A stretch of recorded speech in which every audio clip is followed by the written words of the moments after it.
कक्षा 11वीं हिंदी विषय आरोही भाग 1 के सभी विद्यार्थियों को मेरा नमस्कार। मेरे चैनल अशोक कुमार नरवर में आप सभी का स्वागत है। मैं अब आपको आरोह भाग 1 का जो 5वां पार्ट है, 5th चैप्टर है, उसको पढ़ने जा रहा हूँ। गलता लोहा, ये शेखर जोशी द्वारा लिखित है। इसको मैं पढ़ूंगा। देखिए, अंतर की घुमड़ती वेदना को आंखों की राह बाहर निकाल लेने पर मनुष्य जो भी निश्चय करता है वे भावुक क्षणों की अपेक्षा अधिक विवेकपूर्ण होते हैं। दाजू से लिया गया है, ये लाइन ली गई है। शेखर जोशी, जन्म सन 1932, अल्मोड़ा उत्तरांचल। प्रमुख रचनाएं: कोशिका, घटवार, सात के लोग, दाजू, हलवाहा, नौरंगी बीमार है, कहानी संग्रह, एक पेड़ की याद, शब्द चित्र संग्रह है। सम्मान, पहल सम्मान मिला इनको। कौन सा सम्मान? पहल। पिछली सदी का 6वां दशक हिंदी कहानी के लिए युगांतकारी समय था। एक साथ कई युवा कहानीकारों ने अब तक चली आती कहानियों के रंग ढंग से अलग तरह की कहानियाँ लिखनी शुरू की और देखते देखते कहानी की विधा साहित्य जगत के केंद्र में आ खड़ी हुई। उस पूरे उठान को नाम दिया गया नई कहानी आंदोलन। पूरे उठान को नाम दिया गया नई कहानी आंदोलन। इस आंदोलन के बीच उभरी हुई प्रतिभाओं में शेखर जोशी का स्थान अन्यतम है। माने बहुत अच्छा है, उच्च है। उनकी कहानियाँ नई कहानी आंदोलन के प्रगतिशील पक्ष का प्रतिनिधित्व करती है। समाज का मेहनतकश और सुविधाहीन तबका उनकी कहानियों में जगह पाता है। निहायत सहज एवं आडंबरहीन भाषा शैली में वे सामाजिक यथार्थ के बारीक नुक्तों को पकड़ते और प्रस्तुत करते हैं। उनके रचना संसार से गुजरते हुए समकालीन जनजीवन की बहुविध विडंबनाओं को महसूस किया जा सकता है। ऐसा करने में उनकी प्रगतिशील जीवन दृष्टि और यथार्थ बोध का बड़ा योगदान रहा है। शेखर जी की कहानियाँ विभिन्न भारतीय भाषाओं के अतिरिक्त अंग्रेजी, पोलिश और रूसी में भी अनुदित हो चुकी हैं। उनकी प्रसिद्ध कहानी दाजू पर चिल्ड्रंस फिल्म सोसाइटी द्वारा फिल्म का निर्माण भी हुआ है। गलता लोहा शेखर जोशी की कहानी कला का एक प्रतिनिधि नमूना है। समाज के जातिगत विभाजन पर कई कोणों से टिप्पणी करने वाली यह कहानी इस बात का उदाहरण है कि शेखर जोशी के लेखन में अर्थ की गहराई का दिखावा और बड़बोलापन जितना ही कम है, वास्तविक अर्थ गांभीर्य उतना ही अधिक। लेखक की किसी मुखर टिप्पणी के बगैर ही पूरे पाठ से गुजरते हुए हम यह देख पाते हैं कि एक मेधावी किंतु निर्धन ब्राह्मण युवक मोहन किन परिस्थितियों के चलते उस मनोदशा तक पहुंचता है जहां उसके लिए जातीय अभिमान बेमानी हो जाता है। सामाजिक विधि निषेधों को ताक पर रखकर वह धनराम लोहार के ऑफर पर बैठता ही नहीं, उसके काम में भी अपनी कुशलता दिखाता है। मोहन का व्यक्तित्व जातिगत आधार पर निर्मित झूठे भाईचारे की जगह मेहनत कशों के सच्चे भाईचारे की प्रस्तावना करता प्रतीत होता है। मानो लोहा गलकर एक नया आकार ले रहा हो। आगे देखिए कहानी में क्या है। गलता लोहा, कहानी का शीर्षक गलता लोहा। मोहन के पैर अनायास ही शिल्पकार टोले की ओर मुड़ गए। उसके मन के किसी कोने में शायद धनराम लोहार के ऑफर की वह अनुगूंज शेष थी जिसे वह पिछले 3-4 दिनों से दुकान की ओर जाते हुए दूर से सुनता रहा था। न्याय पर रखे लाल गर्म लोहे पर पड़ती हथौड़े की धप धप आवाज़, ठंडे लोहे पर लगती चोट से उड़ता ठनकता स्वर और निशाना साधने से पहले खाली निहाई पर पड़ती हथौड़ी की खनक, जिन्हें वह दूर से ही पहचान सकता था। निशाना साधने से पहले खाली निहाई पर पड़ती हथौड़ी की खनक, जिन्हें वह दूर से ही पहचान सकता था। आगे लंबे बेंट वाले हंसुए को लेकर वह घर से इस उद्देश्य से निकला था कि अपने खेतों के किनारे उगाई कांटेदार झाड़ियों को काट छांट कर साफ कर आएगा। बूढ़े बंशीधर जी के बूते का वह अब यह सब काम नहीं रहा। यही क्या, जन्म भर जिस पुरोहिताई के बूते पर उन्होंने घर संसार चलाया था वह भी अब वैसे कहाँ कर पाते हैं।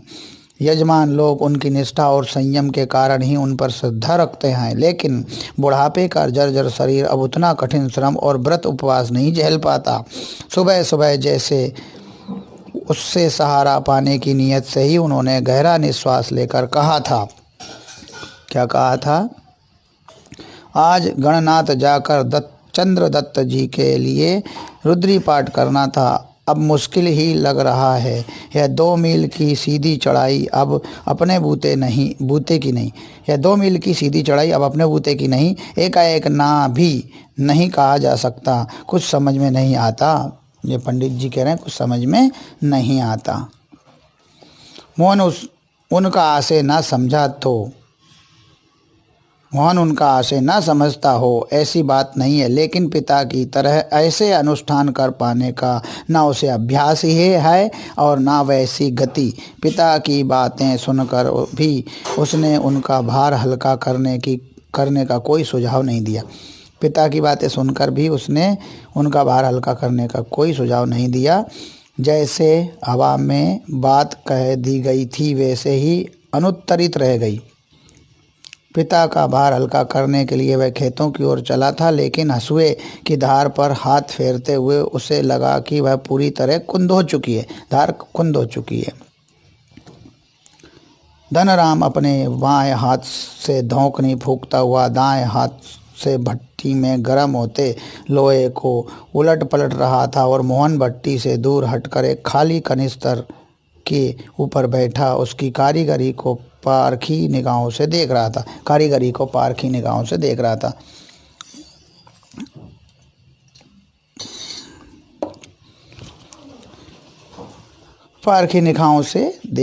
था। मास्टर त्रिलोक सिंह तो अब गुजर गए होंगे, मोहन ने पूछा। वे दोनों अब अपने बचपन की दुनिया में लौट आए थे। यानी यहाँ पर तो वो जवान थे, लेकिन अब जैसी बातें शुरू हुई तो वो अपनी बचपन की दुनिया में लौट आए थे। धनराम की आंखों में एक चमक सी आ गई। वह बोला, मास्टर साहब भी क्या आदमी थे लला, अभी पिछले साल ही गुजरे। सच कहूँ आखिरी दम तक उनकी छड़ी का डर लगा ही रहता था। दोनों हो कर हंस दिए। कुछ क्षणों के लिए वे दोनों ही जैसे किसी बीती हुई दुनिया में लौट गए हों। गोपाल सिंह की दुकान से हुक्के का आखिरी कस खींचकर त्रिलोक सिंह स्कूल की चाहर दीवारी में उतरते हैं। थोड़ी देर पहले तक धमा चौकड़ी मचाते, उठा पटक करते और बांज के पेड़ों की टहनियों पर झूलते बच्चों को जैसे सांप सूंघ गया है। खड़े स्वर में वह पूछते हैं, प्रार्थना कर ली तुम लोगों ने? यह जानते हुए भी कि यदि प्रार्थना हो गई होती तो गोपाल सिंह की दुकान तक उनका समवेत स्वर पहुंचता ही। त्रिलोक सिंह घूर घूर कर एक एक लड़के को देखते हैं, फिर वही कड़कदार आवाज़, मोहन नहीं आया आज। मोहन उनका चहेता शिष्य था। पुरोहित खानदान का कुशाग्र बुद्धि का बालक, पढ़ने में ही नहीं गायन में भी बेजोड़। त्रिलोक सिंह मास्टर ने उसे पूरे स्कूल का मॉनिटर बना रखा था। वही सुबह सुबह हे प्रभु आनंद दाता ज्ञान हमको दीजिए का पहला स्वर उठाकर प्रार्थना शुरू करता था। चलिए तीसरा पेज देखिए। तीसरे पेज में क्या आया? मोहन को लेकर मास्टर त्रिलोक सिंह को बड़ी उम्मीदें थीं। कक्षा में किसी छात्र को कोई सवाल ना आने पर वही सवाल वे मोहन से पूछते और उनका अनुमान सही निकलता। मोहन ठीक ठीक उत्तर देकर उन्हें संतुष्ट कर देता और तब वे उस फिसड्डी बालक को दंड देने का भार मोहन पर वो भार डाल देते थे। पकड़ इसका कान और लगवा इससे 10 उठक बैठक वे आदेश दे देते। धनराम भी उन अनेक छात्रों में से एक था जिसने त्रिलोक सिंह मास्टर के आदेश पर अपने हमजोली मोहन के हाथों कई बार बेंत खाए थे या खान खिंचवाए थे। मोहन के प्रति थोड़ी बहुत ईर्ष्या रहने पर भी धनराम प्रारंभ से ही उसके प्रति स्नेह और आदर का भाव रखता था।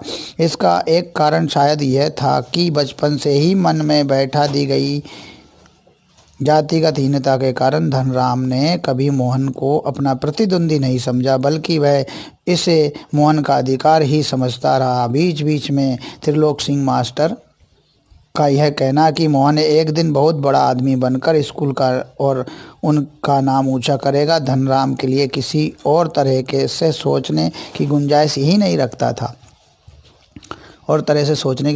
रखता था और धनराम वह गांव के दूसरे खेतिहर या मजदूर परिवारों के लड़कों की तरह किसी प्रकार तीसरे दर्जे तक ही स्कूल का मुंह देख पाया था। तीसरी क्लास तक ही स्कूल का मुंह देख पाया था। त्रिलोक सिंह मास्टर कभी कभार ही उस पर विशेष ध्यान देते थे। एक दिन अचानक ही उन्होंने पूछ लिया, धनुआ तेरह का पहाड़ा सुना तो।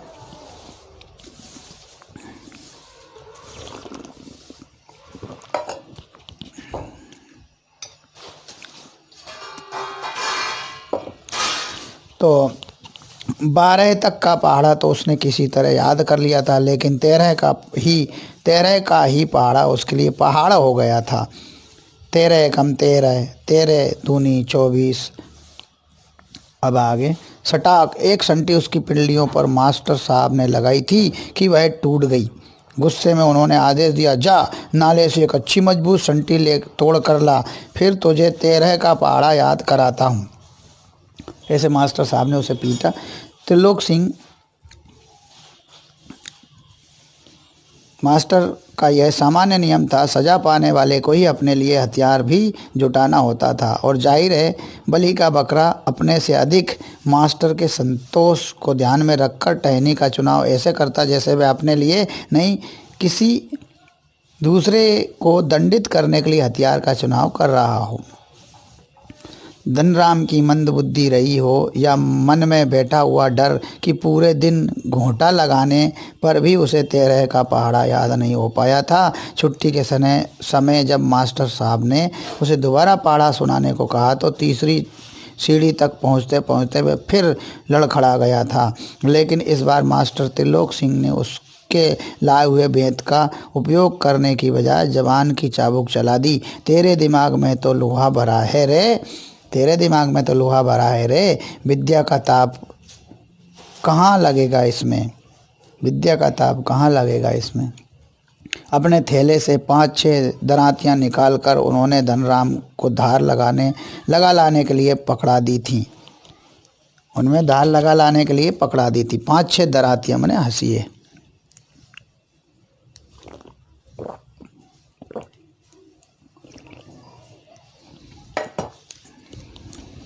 पकड़ा दी थी।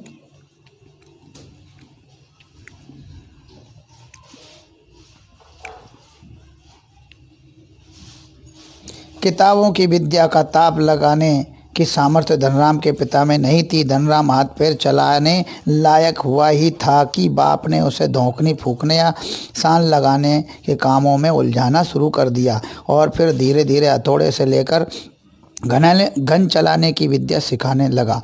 फ़र्क इतना ही था कि जहाँ मास्टर त्रिलोक सिंह उसे अपनी पसंद का बेंत चुनने की छुट्टी दे देते थे, वहाँ गंगाराम इसका चुनाव स्वयं करते थे। और जरा सी गलती होने पर छड़ बेंत हत्ता जो भी हाथ में लग जाता उसी से अपना प्रसाद दे देते। कौन? गंगाराम धनराम के पिता का नाम था। एक दिन गंगाराम अचानक चल बसे तो धनराम ने सहज भाव से उनकी विरासत संभाल ली, और पास पड़ोस के गांव वालों को याद नहीं रहा कि वे कब गंगाराम के ऑफर को धनराम का ऑफर कहने लगे थे।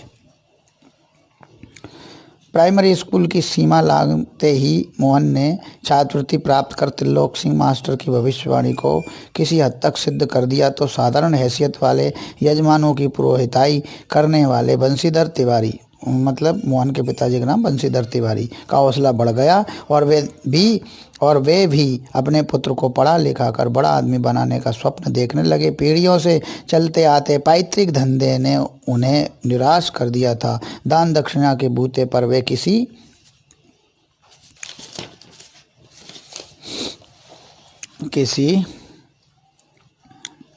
तरह परिवार का आधा पेट भर पाते थे। मोहन पढ़ लिख कर वंश का दारिद्र्य मिटा दे, यह उनकी हार्दिक इच्छा थी। लेकिन इच्छा होने भर से ही सब कुछ नहीं हो जाता। आगे की पढ़ाई के लिए जो स्कूल था वह गांव से 4 मील दूर था। 2 मील की चढ़ाई के अलावा बरसात के मौसम में रास्ते में पड़ने वाली नदी की समस्या अलग थी। तो भी बंशीधर ने हिम्मत नहीं हारी और लड़के का नाम स्कूल में लिखा दिया। बालक मोहन लंबा रास्ता तय कर स्कूल जाता और छुट्टी के बाद थका मांदा घर लौटता तो पिता पुराणों की कथाओं से विद्या व्यसनी बालकों का उदाहरण देकर उसे उत्साहित करने की कोशिश करते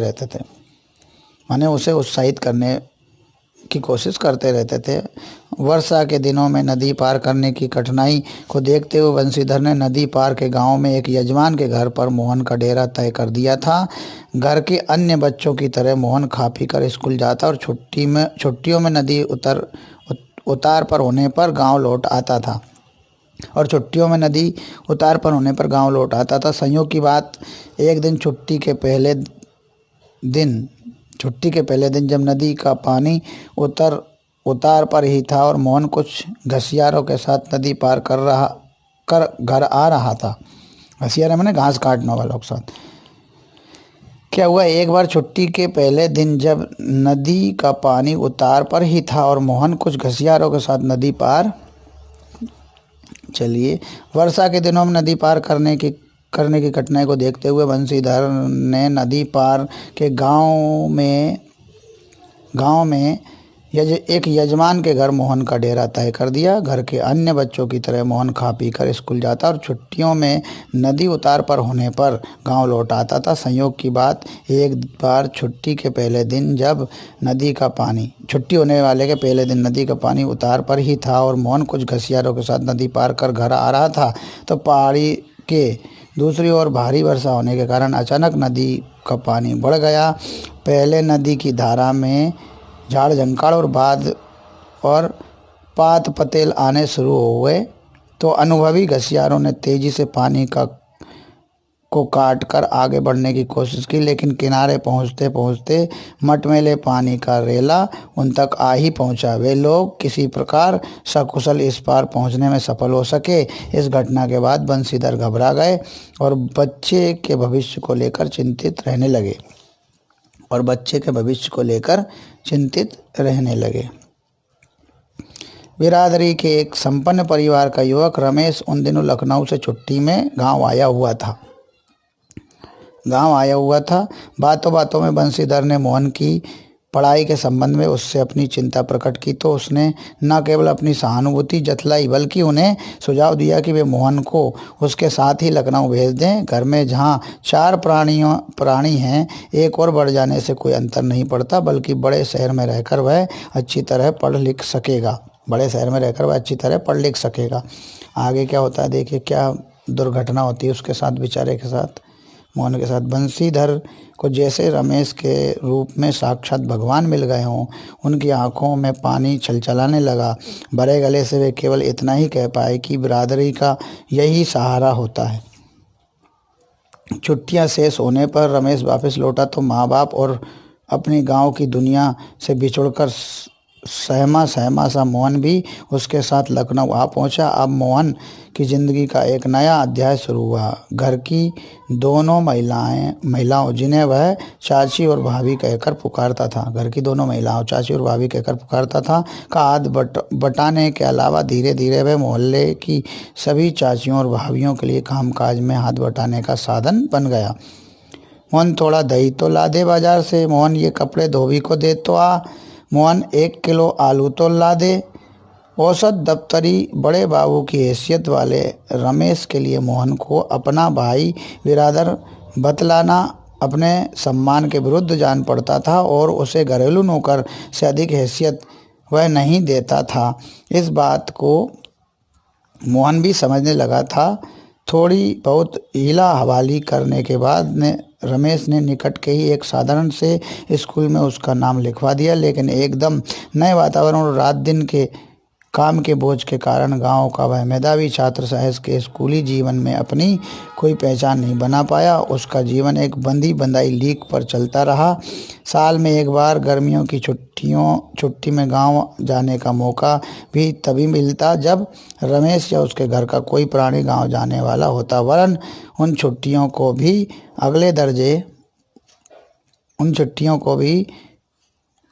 अगले दर्जे की तैयारी के नाम पर उसे शहर में ही गुजार देना पड़ता था। अगले दर्जे की तैयारी तो बहाना भर थी, सवाल रमेश और उसकी गृहस्थी की सुविधा असुविधा का था। मोहन ने परिस्थितियों से समझौता कर लिया था, क्योंकि और कोई चारा भी नहीं था।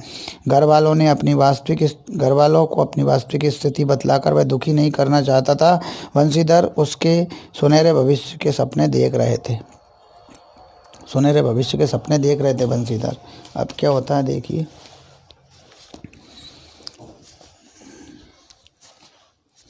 8वीं कक्षा की पढ़ाई समाप्त कर छुट्टियों में मोहन गांव आया हुआ था। जब वह लौटकर लखनऊ पहुंचा तो उसने अनुभव किया कि रमेश के परिवार के सभी लोग जैसे उसकी आगे की पढ़ाई के पक्ष में नहीं है। बात घूम फिर कर जिस ओर से उठती वह इसी मुद्दे पर जाकर खत्म हो जाती कि हजारों लाखों BA MA मारे बेकार फिर रहे हैं। ऐसी पढ़ाई से अच्छा तो आदमी कोई हाथ का काम सीख ले। रमेश ने अपने किसी परिचित के प्रभाव से उसे एक नज़दीकी स्कूल में भर्ती करवा दिया। मोहन की दिनचर्या में कोई विशेष अंतर नहीं आया। वह पहले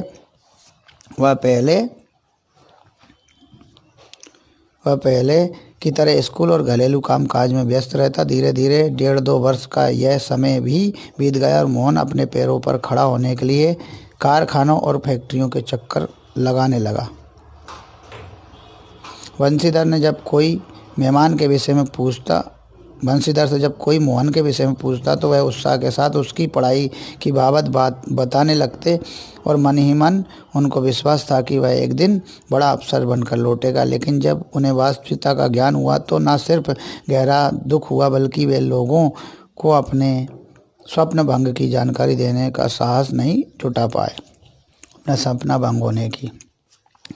धनराम ने भी एक दिन उनसे मोहन के बारे में पूछा था। घास का एक तिनका तोड़कर दांत खोदते हुए उन्होंने बताया था कि उसकी सेक्रेटेरिएट में नियुक्ति हो गई है और शीघ्र ही विभागीय परीक्षा देकर वह बड़े पद पर पहुंच जाएगा। धनराम को त्रिलोक सिंह मास्टर की भविष्यवाणी का पूरा यकीन था। ऐसा होना ही था, उसने सोचा। दांतों के बीच में तिनका दबाकर असत्य भाषण का दोष न लगने का संतोष लेकर बंशीधर आगे बढ़ गए। धनराम के शब्द मोहन लला बचपन से ही बड़े बुद्धिमान थे, उन्हें बहुत देर तक कचोटते रहे। त्रिलोक सिंह मास्टर की बातों के साथ साथ बचपन से लेकर अब तक के जीवन के कई प्रसंगों पर मोहन और धनराम बातें करते रहे। धनराम ने मोहन के हसुए के फाल को बेंत से निकालकर भट्टी में तपाया और मल लगाकर उसकी धार गड़ दी। गर्म लोहे को हवा में ठंडा होने में काफ़ी समय लग गया था। धनराम ने उसे वापस बेंत पहनाकर मोहन को लौटाते हुए जैसे अपनी भूल चूक के लिए माफ़ी मांगी हो। बेचारे पंडित जी को तो फुर्सत नहीं रहती, लेकिन किसी के हाथ भिजवा देते तो मैं तत्काल बना देता। मोहन ने उत्तर में कुछ नहीं कहा, लेकिन हसुए का हाथ में लेकर वह फिर वही बैठा रहा, जैसे उसे वापस जाने की कोई जल्दी न रही हो। सामान्य तौर पर ब्राह्मण टोले के लोगों का शिल्पकार टोले में उतना उठना बैठना नहीं होता था। किसी कामकाज के सिलसिले में यदि उन्हें शिल्पकार टोले में आना ही पड़ा तो खड़े खड़े बातचीत निपटा ली जाती थी। ब्राह्मण टोले के लोगों को बैठने के लिए कहना भी उनकी मर्यादा के विरुद्ध समझा जाता था। पिछले कुछ वर्षों से शहर में जा रहने के बावजूद मोहन गांव की इन मान्यताओं से अपरिचित हो ऐसा संभव नहीं था। धनराम अनीमन उसके व्यवहार से असमंजस में पड़ा था, लेकिन प्रकट में उसने कुछ नहीं कहा और अपना काम करता रहा। लोहे की एक मोटी छड़ को भट्टी में गलाकर धनराम गोलाई में मोड़ने की कोशिश कर रहा था। एक हाथ से सणसी पकड़कर जब वह दूसरे हाथ से हथौड़े की चोट मारता तो न्यायी पर ठीक घाट में सिरा न फंसने के कारण लोहा उचित ढंग से मुड़ नहीं पा रहा था। मोहन कुछ देर तक उसे काम करते हुए देखता रहा, फिर जैसे अपना संकोच त्याग कर उसने दूसरी पकड़ से लोहे को स्थिर कर लिया और धनराम के हाथ से हथौड़ा लेकर नपी-तुली चोट मारते अभ्यस्त हाथों से धोखनी फूंक कर लोहे को दोबारा भट्टी में गर्म करते और फिर न्यायी पर रखकर उसे ठोकते पीटते सुगड़ गोले का रूप दे डाला। मोहन का यह हस्तक्षेप इतनी फुर्ती और आकस्मिक ढंग से हुआ था कि धनराम को चूक का मौका ही नहीं मिला। वह अवाक मोहन की ओर देखता रहा। उसे मोहन की कारीगरी पर उतना आश्चर्य नहीं हुआ जितना पुरोहित खानदान के एक युवक का इस तरह के काम में उसकी भट्टी पर बैठकर हाथ डालने पर हुआ था। वह संकित दृष्टि से इधर उधर देखने लगा। धनराम की संकोच, असमंजस और धर्म संकट की स्थिति से उदासीन मोहन संतुष्ट भाव से अपने लोहे के छल्ले की त्रुटिहीन गोलाई को जांच रहा था। उसने धनराम की ओर अपनी कारीगरी की स्वीकृति पाने की मुद्रा में देखा। उसकी आंखों में एक सर्जक की चमक थी, जिसमें ना स्पर्धा थी, ना ही किसी प्रकार की हार जीत का भाव। इस तरह से ये पाठ था। इस पाठ का वीडियो आप लोग जरूर देखिएगा। धन्यवाद।